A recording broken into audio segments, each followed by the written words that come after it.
कभी कभी कुछ लोग ऐसे अचानक गायब हो जाते हैं जैसे वो कभी इस दुनिया में थे ही नहीं।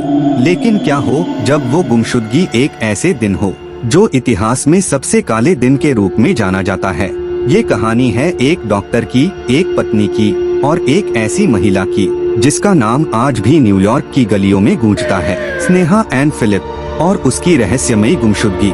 स्नेहा एन फिलिप का जन्म भारत में हुआ था, लेकिन वो अपने परिवार के साथ अमेरिका चली गई थी।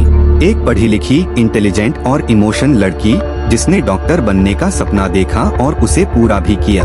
वो एक रेसिडेंट डॉक्टर थी स्टेटन आइलैंड यूनिवर्सिटी हॉस्पिटल में। स्नेहा की शादी रोन लीबरमैन नाम के एक फिजिशियन से हुई थी। दोनों मैनहट्टन, न्यूयॉर्क के एक अपार्टमेंट में रहते थे जो बैटरी पार्क सिटी में था, 225 रेक्टर प्लेस। ये जगह वर्ल्ड ट्रेड सेंटर से कुछ ही दूरी पर है। 10 सितंबर 2001 की सुबह स्नेहा आखिरी बार देखी गई थी। वो कुछ शॉपिंग कर रही थी। सिक्योरिटी फुटेज में वो एक डिपार्टमेंटल स्टोर में देखी गई थी। उसके बाद वो कभी नहीं मिली। जब 11 सितंबर 2001 को वर्ल्ड ट्रेड सेंटर पर हमला हुआ, उस समय रोन घर पर नहीं थे, वो काम पर थे। लेकिन स्नेहा उस दिन घर नहीं लौटी थी। रोन को लगा कि शायद स्नेहा कहीं फंसी है या मदद करने गई हो, क्योंकि वो एक डॉक्टर थी। लेकिन दिन बीतते गए, हफ्ते गुजरते गए और कोई सबूत नहीं मिला कि वो 9/11 में मारी गयी या कहीं और गायब हो गयी। इन्वेस्टिगेशंस ने कई थ्योरीज सामने रखी। क्या स्नेहा खुद गायब होना चाहती थी? क्या वो किसी परेशानी में थी? या फिर वो वाकई 9/11 की तबाही में मारी गयी? कुछ लोग मानते हैं कि स्नेहा ने दूसरों की मदद करने के लिए वर्ल्ड ट्रेड सेंटर में प्रवेश किया होगा और वहीं उनकी जान चली गई।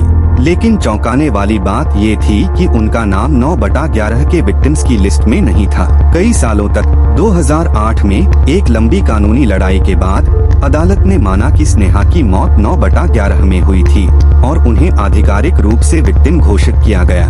और ये है स्नेहा एन फिलिप की असली तस्वीर। एक मुस्कुराता चेहरा जिसके पीछे छुपा है एक गहरा राज। एक डॉक्टर, एक पत्नी, एक बेटी और एक बहन। स्नेहा की कहानी आज भी एक पहेली है। कभी लगता है जैसे वो किसी से मदद करते करते खुद खो गईं, या शायद उन्होंने अपनी जिंदगी के उस मोड़ पर कोई और रास्ता चुन लिया। कहानी भले अधूरी हो, लेकिन स्नेहा की यादें आज भी न्यूयॉर्क की हवाओं में जिंदा हैं। अगर आपको ये कहानी रहस्यमयी लगी हो तो लाइक जरूर करें और ऐसे ही और रहस्यों के लिए सब्सक्राइब करें अमीन फाइल्स को। हम फिर लौटेंगे एक नई फाइल के साथ, एक नए राज के साथ। तब तक याद रखो, हर चेहरा मुस्कान नहीं होता और हर गुमशुदगी एक हादसा नहीं।